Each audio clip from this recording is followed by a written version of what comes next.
عبداللہ ابن جدعان ایک معتبر نام تھا، اور یہ صفا کے قریب اس کا گھر تھا۔ حضور وہاں سے گزر رہے تھے تو ابو جہل آگے سے آیا، حضور کو دیکھ کے بھڑک اٹھا اور اس نے ایک پتھر اٹھایا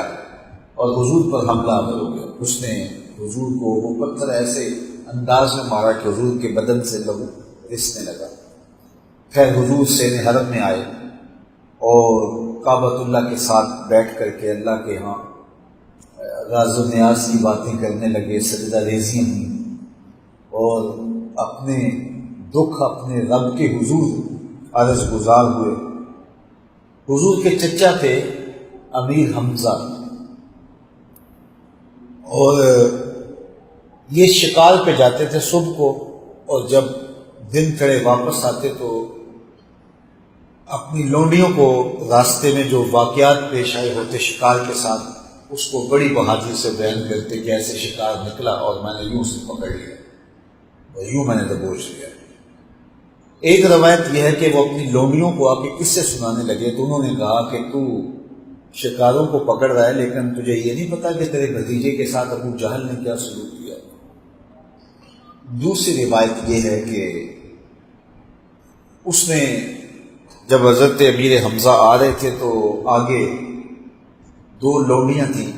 جو آپس میں بات کر رہی تھیں کہ اگر اسے پتا ہوتا نا کہ اس کے بھتیجے کے ساتھ ابو جہل نے کیا سلوک کیا تو یہ یوں اطلاع کرنا چلتا، اس کے چلنے کا یہ انداز نہ ہوتا۔ آپ نے سن لیا، رک گئے اور ان لونڈیوں سے پوچھا کیا ماجرا ہے؟ انہوں نے ساری کہانی سنائی کہ تیرا بھتیجا عبداللہ ابن جدعان کے گھر کے قریب سے گزر رہا تھا، ابو جہل نے دیکھا تو بھڑک اٹھا اور اس بیچارے نے کچھ بھی نہیں کہا اور یہ آگے سے حملہ آور ہو گیا اور مار مار کے لہو لہان کر دیا، نوکیلے پتھر سے حملہ آور ہو گیا، لہو لہان کر دیا۔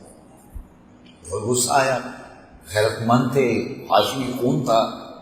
سیدھا سین حرم میں پہنچے تو ابو جہل وہاں صنادید قریش کے ساتھ بیٹھا ہوا تھا۔ کمان کا چلا اس کے سر پہ مارا اور کہا اتشتمہ وانا علی دینہ، سر پھٹ گیا اس کا۔ اس کے حوالی اٹھ کے امیر حمزہ کے ساتھ مزاحم ہوئے تو ابو جہل نے سوچا ابھی بنو ہاشم بھی آ جائیں گے، لڑائی چھڑ جائے گی، تو اس نے کہا میرے سے غلطی ہو گئی، آپ رہنے دو۔ اب امیر حمزہ حضور کو تلاش کر رہے ہیں۔ حضور کعبے کے کونے میں اللہ کے حضور سجدہ ریز تھے، یہ حضور کے پاس جا کے کھڑے ہو گئے اور کہا یا ابن اخی، اے میرے بھائی کے بیٹے۔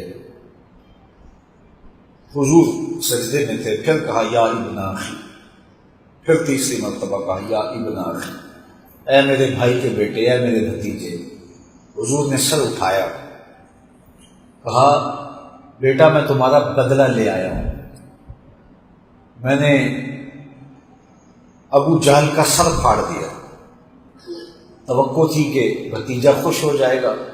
ابو جہل نے جو ظلم کیا، زیادتی کی،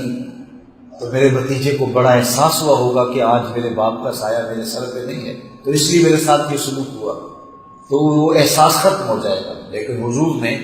فرمایا چچا مجھے کوئی خوشی نہیں ہوئی، تو بڑی حیرت ہوئی،